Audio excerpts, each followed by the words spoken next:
Assalamualaikum warahmatullahi wabarakatuh. Anak-anak kelas 12, bagaimana kabar kalian di rumah?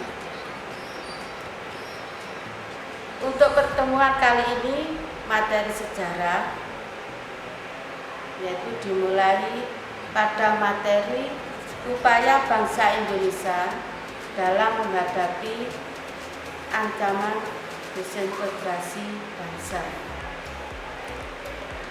Anak-anak atau para siswa, salah satu anugerah Tuhan Yang Maha Esa bagi bangsa Indonesia adalah kemerdekaan.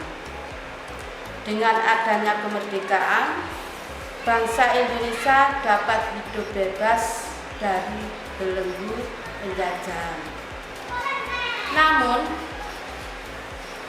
dalam usia kemerdekaan yang masih muda, bangsa Indonesia menghadapi berbagai hambatan dan gangguan-gangguan. Setelah berhasil menghadapi ancaman dari luar, pada masa awal kemerdekaan, bangsa Indonesia harus menghadapi rongrongan yang datang dari dalam negeri, berupa munculnya berbagai pergolakan-pergolakan. Baiklah anak-anak, untuk lebih jelasnya materi ini, kita telaah materi ini sebagai berikut. Perjuangan bangsa Indonesia dalam mempertahankan kemerdekaan dari ancaman disintegrasi bangsa.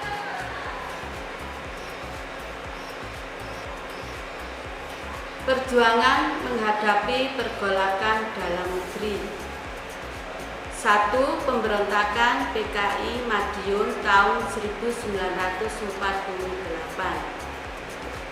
Akibat persetujuan Renville, posisi Indonesia bertambah sulit, sehingga Muhammad Hatta membentuk kabinet baru.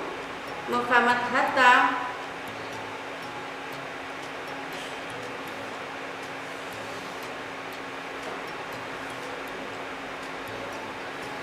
Cara Muhammad Hatta agar para PKI tidak memprovokasi terhadap kabinet Hatta, yaitu A. Melepas para prajurit dengan sukarela untuk meninggalkan ketentaraan. B.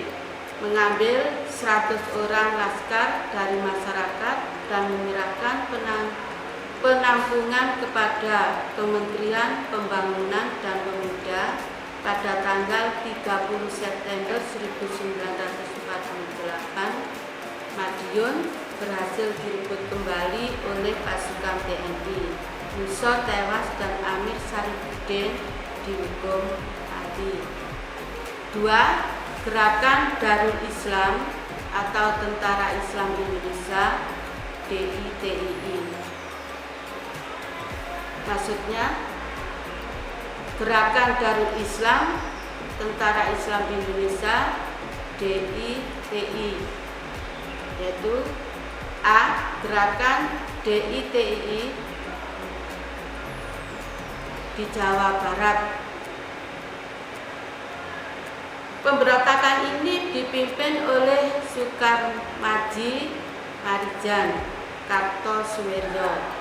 Pemberontakan ini terjadi karena sesuai perjanjian Renville, pasukan TNI harus hijrah dari Jawa Barat ke Jawa Tengah. Namun Kartosuwiryo menolak. Pemerintah melakukan operasi militer dan tanggal 4 Juni 1962 Kartosuwiryo berhasil ditangkap dan dijatuhi hukuman mati. Operasi ini berhasil berkat Divisi Siliwangi atau Kompi C Batalion 328 Kujang 2. B. Gerakan DITII di Jawa Tengah. Gerakan DI Jawa Tengah bagian utara dipimpin oleh Amir Fatah, sedang selatan oleh Kiai Sumelangu atau Muhammad Mahfud Abdurrahman. Gerakan ini dihancurkan oleh TNI pada bulan April 1952. Pasukan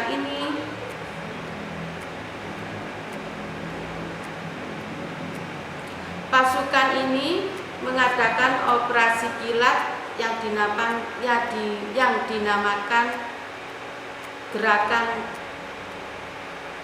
Benteng Negara yang dipimpin oleh Kolonel Sarbini. Selanjutnya dilaksanakan Operasi Guntur pada tahun 1954. Gerakan di Jawa Tengah dapat dihancurkan setelah gerakan DI di perbatasan Pekalongan Banyumas dihancurkan. Gerakan DITI di Kalimantan Selatan. Gerakan DITI di Kalimantan Selatan dipimpin oleh Ibnu Hajar yang memproklamasikan negara Islam Indonesia pada 10 Oktober 1950 dengan disertai kesatuannya yang bernama Kesatuan Rakyat yang Tertindas.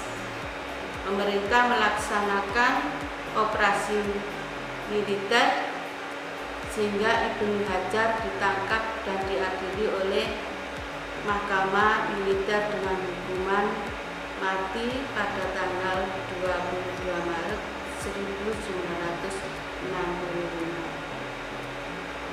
C. Gerakan DITI di Kalimantan Selatan. Gerakan DITI di Kalimantan Selatan dipimpin oleh Ibnu Hajar yang memproklamasikan negara Islam Indonesia pada 10 Oktober 1950 dengan disertai kesatuannya yang bernama Kesatuan Rakyat yang Tertindas. Pemerintah melaksanakan operasi militer sehingga Ibnu Hajar ditangkap dan diadili oleh Mahkamah Militer dengan hukuman mati pada tanggal 22 Maret 1965. Gerakan DITI di Sulawesi Selatan.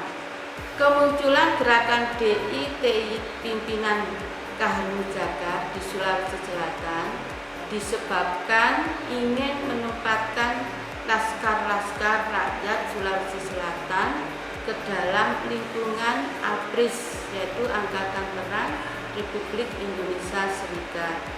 Pada bulan Februari 1965, Kahar Muzakar berhasil ditembak mati oleh satuan-satuan pasukan TNI.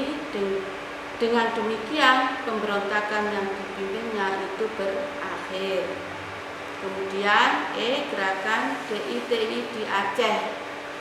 Gerakan DITI yang terjadi di Aceh dipimpin oleh Daud Baureh setelah perang kemerdekaan daerah Aceh sebelumnya menjadi daerah istimewa diturunkan menjadi karesidenan. Kebijakan tersebut ditentang oleh Daud pada tanggal 17 sampai 28 Desember 1962. Diselenggarakan musyawarah kerukunan rakyat Aceh yang diselenggarakan oleh Kolonel Yasin, Pangdam 1 dan berakhir secara damai. Gerakan DITI di Aceh. Gerakan DITI yang terjadi di Aceh dipimpin oleh Daud Baureh.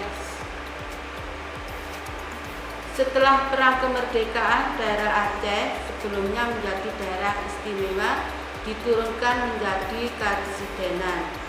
Kebijakan tersebut ditentang oleh Daud pada tanggal 17 sampai 28 Desember 1992. Diselenggarakan musyawarah kerukunan rakyat Aceh yang diselenggarakan oleh Kolonel Yasin Pangdam 1 dan berakhir secara damai.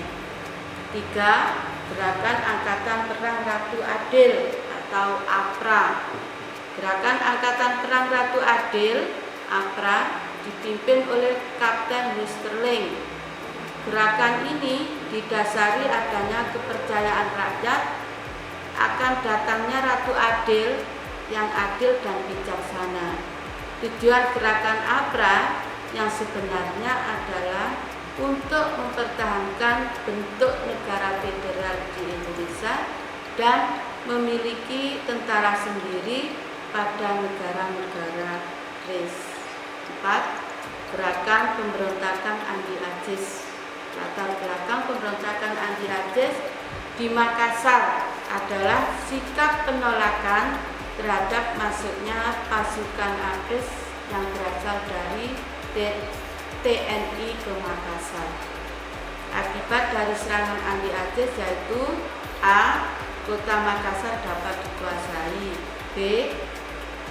Objek vital seperti lapangan terbang, kantor telekomunikasi, dan pos polisi militer dikuasai. C. Ditawannya Letkol Ahmad Yunus Mogobuta. D. Pengunduran diri Insinyur PD Diapara sebagai Perdana Menteri. Baiklah anak-anak, untuk lebih jelasnya mari kita telaah materi berikut ini.